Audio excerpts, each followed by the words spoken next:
My name is Emma, and I am 28 years old. I work in a small bookstore in a quiet town near the sea. Every morning, I wake up early, make tea, and open the shop at 9 a.m. When there are no customers, I like to read books. I live alone in a small apartment above the bookstore. My family lives in another city. I do not see them often, but I call my mother on weekends. My life is simple. I do not have many friends, and I am not close to anyone, but I don't mind. Books are my friends, and I feel safe in my own little world.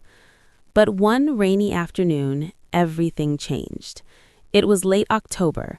The air was cold, and dark clouds covered the sky. The sound of rain hit the windows as I sat behind the counter reading a book. There were no customers. It was a slow day. Then I looked outside and saw a man standing across the street. He wore a long black coat and held an old umbrella. He didn't move. He just stood there, looking at the bookstore, looking at me. A strange feeling came over me. I didn't know this man, but something about him felt familiar.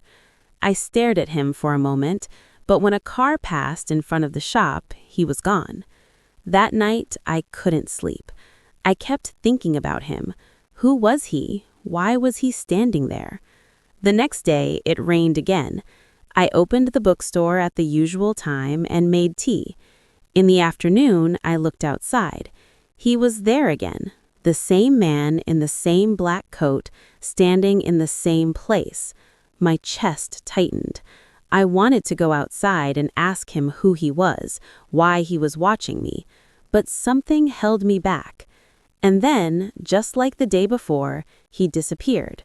This happened for 3 more days.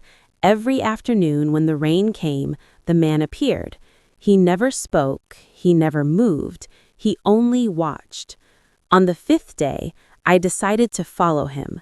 I stepped out of the shop, but as soon as I moved, he turned and walked away. I walked faster, but he walked faster too. He turned into a small alley. I hurried after him, but when I reached the alley, he was gone. I stood there, my heart pounding. There were no doors, no open windows. No way he could have disappeared so quickly. That night, I had a dream. I was standing near the sea.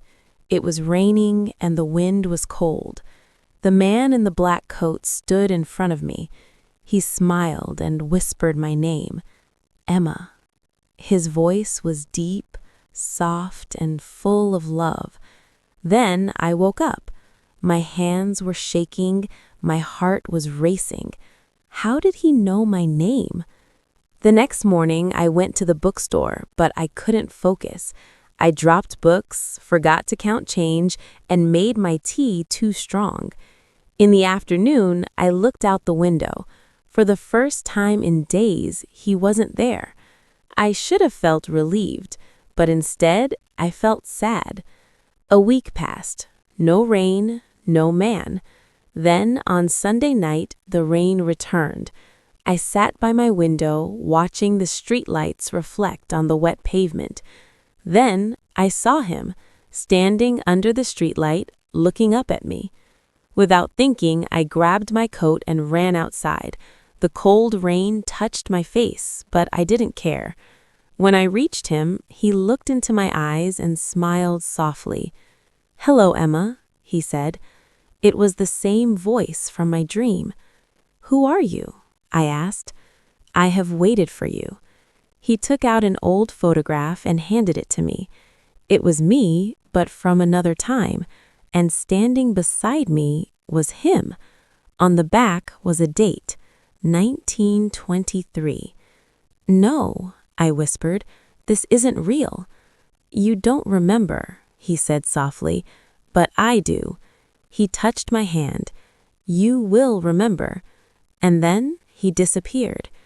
That night, memories that weren't mine filled my mind. The sea, a stone bench, his laughter. His name was Daniel. We had loved each other in another lifetime. We had promised a future, but fate took him away. I spent that life waiting and never loving again. Now, across time, he had found me. "Some love never ends," he said. "Some love always finds its way back." The next morning, I woke up and saw the photograph beside my bed. On the back, beneath the date, was a new line: "I will always find you." Tears filled my eyes, but I smiled, because I knew, in another time, in another life, he would. The morning light slipped through my window, soft and pale. For a moment, I lay still, listening to the quiet. Everything felt normal, too normal after what had happened the night before. My eyes slowly moved to the nightstand. The photograph was still there. I picked it up, my fingers trembling. The date on the back had not changed, 1923, and beneath it the words still remained: "I will always find you." So it hadn't been a dream. I got dressed and went downstairs to open the bookstore.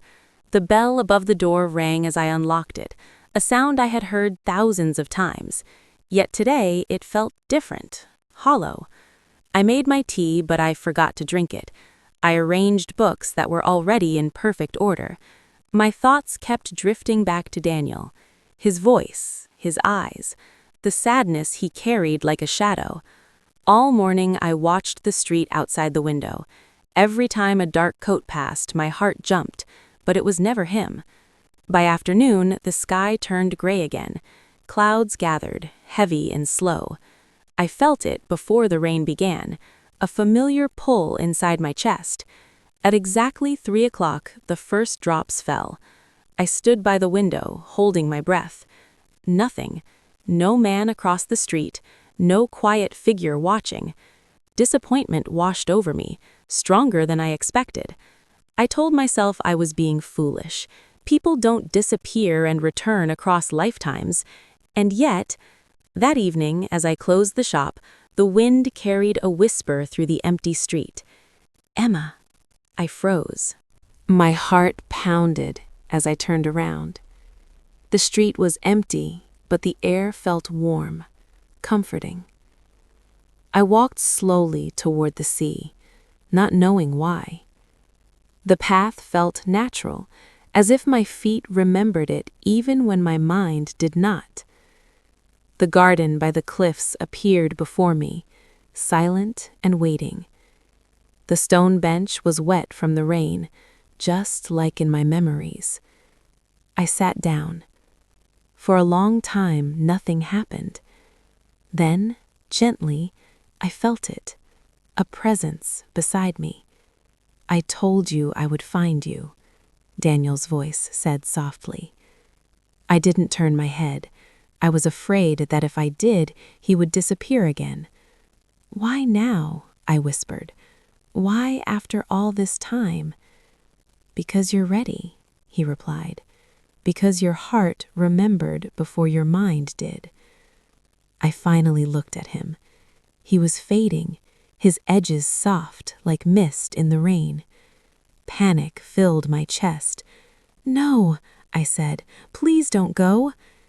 He smiled, the same gentle smile I remembered from another life. "I'm not leaving," he said. "I'm just waiting." "For what?" I asked, tears falling freely now.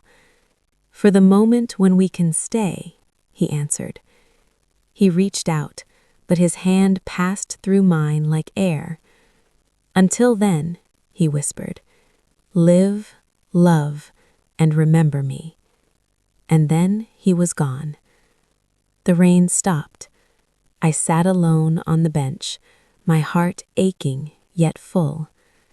For the first time, I understood. Love does not always return to stay. Sometimes it returns only to remind us that it never truly left.